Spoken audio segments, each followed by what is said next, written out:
Alors bonjour et bienvenue dans cette petite vidéo de Communicasso. Alors aujourd'hui, vidéo un petit peu particulière encore une fois, c'est parce que là je tenais à montrer quelque chose qui en ce moment traîne beaucoup sur internet. Il s'agit en fait tout simplement d'une petite arnaque qui concerne la caisse d'assurance maladie. Alors ça peut paraître assez sérieux, c'est assez bien fait d'ailleurs, et pour une fois le prétexte est bien trouvé, mais il y a quand même moyen de voir dans cette petite vidéo, je vais d'ailleurs vous le montrer, il y a donc quand même moyen de voir que c'est une arnaque. Alors en fait, j'ai reçu ceci, je vais vous l'agrandir un petit peu pour que vous vous rendiez compte. J'ai reçu ceci. CEAM, report. Avis réception d'indemnité. Donc vous voyez que ça a l'air assez sérieux tout de même, puisque pour une fois, ils ont fait l'effort en fait de mettre quelque chose qui ressemble un tant soit peu à quelque chose qui vient véritablement de la caisse d'assurance maladie. Donc je vais réduire de nouveau la page et puis je vais revenir dans une taille normale pour vous montrer un petit peu tout ça. Donc si je clique là-dessus,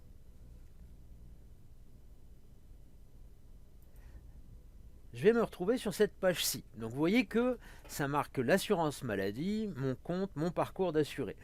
Donc malgré plusieurs relances téléphoniques et courriers, nous constatons que vous avez toujours un remboursement en attente d'un montant de 578 075 sur votre espace personnel. Le RIB enregistré dans votre espace personnel n'a pu être crédité pour le motif suivant. Le numéro de téléphone enregistré sur votre espace personnel ne correspond pas à celui associé à votre compte bancaire. Donc je vois mal déjà comment ils peuvent savoir ça. Pour le consulter, veuillez cliquer sur le lien en dessous. Nous vous remercions de votre confiance. Alors c'est vrai que ça ressemble vraiment à l'assurance maladie. Vous voyez que le petit logo, la bande du logo étant quand même relativement ressemblante. Comment savoir si c'est effectivement vrai ou faux? Déjà le montant paraît quand même un petit peu ubuesque, faut dire plus de 500 € qui doit être remboursé par la caisse d'assurance maladie, on a quand même du mal à y croire. Et qui plus est, cette histoire de RIB enregistrée dans votre espace personnel, c'est quand même assez étrange aussi. Donc si c'était le cas, je pense quand même que la caisse d'assurance maladie, vous pourriez aller simplement sur le site de votre caisse d'assurance maladie, sur votre compte Amélie, pour vérifier tout ça, chose que je ne ferai pas, mais là, ce serait quand même le meilleur moyen de vérifier si ces éléments annoncés sont bien vrais. Rassurez-vous, ils sont faux, mais c'est tout de même pour dire qu'il y aurait la possibilité de vérifier tout ça en allant tout simplement sur son compte Amélie. Mais rien que sur le mail en question, il y a moyen de vérifier si c'est véritablement l'endroit où vous êtes prétendument, vous devez aller, et bien celui où vous serez envoyé. Alors comment on fait? Vous voyez que c'est marqué modifier mes informations personnelles. En fait, celui-ci est souligné en bleu pour une raison évidente, c'est ce qu'on appelle un lien hypertexte.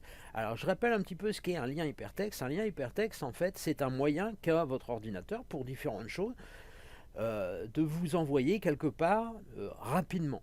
Donc par exemple, un lien hypertexte peut vous servir à vous renvoyer sur une vidéo, chose que je fais moi par exemple quand j'envoie à mes apprenants la vidéo concernant le cours du jour. En fait, dans le mail que je leur envoie, il y a tout simplement un lien hypertexte qui renvoie sur ce fameux cours vidéo. Donc là, on va appliquer la même chose, mais attention, il ne faut pas cliquer sur le message, il faut simplement mettre le pointeur sur le message où il est marqué modifier mes informations personnelles. Quand je vais faire ça, mon pointeur va devenir une main avec un doigt pointé. Donc je ne sais pas si vous le voyez bien, je vais peut-être agrandir un petit peu. Mais vous voyez, quand je fais ça, mon pointeur devient une main avec un doigt pointé. Mais l'autre chose qui est intéressante, c'est ce que fait votre navigateur quand il fait ça. C'est-à-dire que quand votre navigateur fait ça, en bas à gauche de votre écran, il va indiquer l'endroit où vous allez être véritablement renvoyé. C'est pour ça qu'il ne faut pas cliquer, parce que si vous cliquez, vous y serez renvoyé.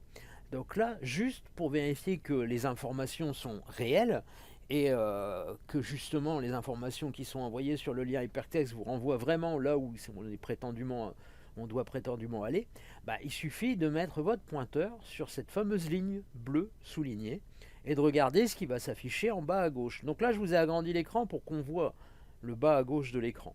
Donc là, je me mets dessus et je lis julespata.com et Patacoufin. Donc vous voyez qu'en fait, il n'y a aucune information dans ce qui vient de s'afficher là qui indique que vous allez être renvoyé sur le site d'Amélie ou sur le site de la CPAM. Donc de toute façon, ça prouve bien une chose, c'est que ce message n'est là que pour faire quelque chose, donc ça n'apparaît pas pendant trop longtemps. Si jamais ça bouge, effectivement, ça peut aussi disparaître. Mais là, je ne clique pas, je me mets simplement sur le message, et vous voyez qu'en fait, on n'est pas du tout à l'endroit prétendu. Alors bien évidemment, c'est un endroit où on va vous demander de remplir très certainement un formulaire, et peut-être même un formulaire où on vous demandera d'indiquer vos coordonnées bancaires, ce qu'il ne faut surtout pas faire, puisque tout ça est complètement bidon.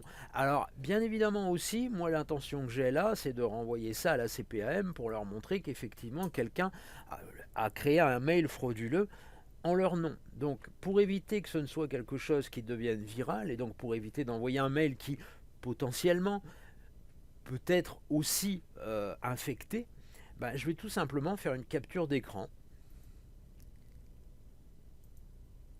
de ce mail pour ensuite l'envoyer en contact à la CPAM.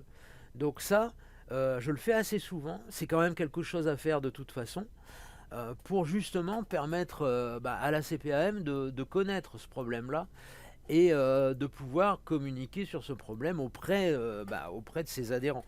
Donc là, moi je vais juste mettre arnaque CPAM et je vais envoyer ça à ma caisse d'assurance maladie. Donc ce genre de message est complètement frauduleux, absolument pas vrai, mais ça a tendance à revenir en ce moment sur le devant de la scène, et donc c'est quand même quelque chose dont vous devez vous méfier.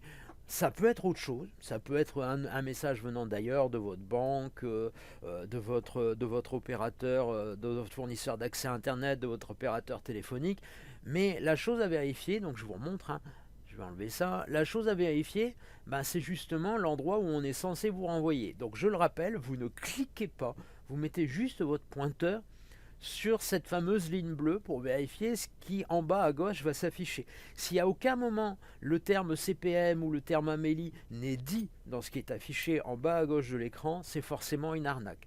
Donc soyez vigilants, n'hésitez pas à me contacter si vous avez un doute, n'hésitez pas à m'envoyer ce que vous avez reçu ou à me contacter pour que je puisse moi le récupérer. Comme ça on pourra constituer un petit dossier qui permettra aux gens de s'assurer que tout ça n'est qu'une arnaque assez grossière. Pour le coup, celle-ci est plutôt bien faite, n'est qu'une arnaque assez grossière qui n'est là que pour tenter de récupérer vos coordonnées bancaires. Donc voilà, c'est terminé pour aujourd'hui. Je vous souhaite une bonne journée et à bientôt.